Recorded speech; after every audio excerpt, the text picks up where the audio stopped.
Interest rates could be slashed below 1% when the Reserve Bank meets tomorrow. Let's go live now to our political reporter, Trudy McIntosh. Trudy, what are the chances we'll see that new historic low tomorrow?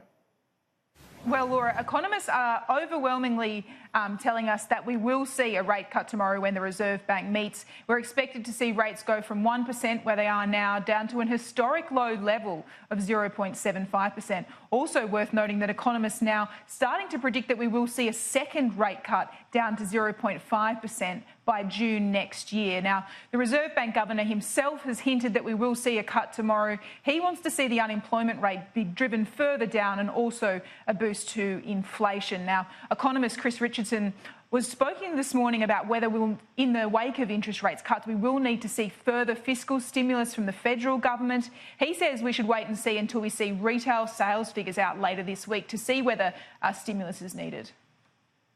There's a lot of stimulus in the Australian economy, tax cuts, interest rate cuts, a lower Australian dollar and the like.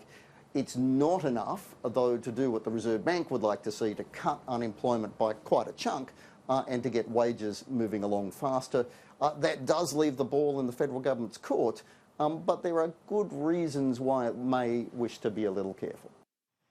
Now, Laura, it's worth noting that Australia's longest-serving Treasurer, Peter Costello, last week warned against further interest rates cuts, arguing that they're losing their effectiveness, a sentiment that was echoed by the current Treasurer, Josh Frydenberg.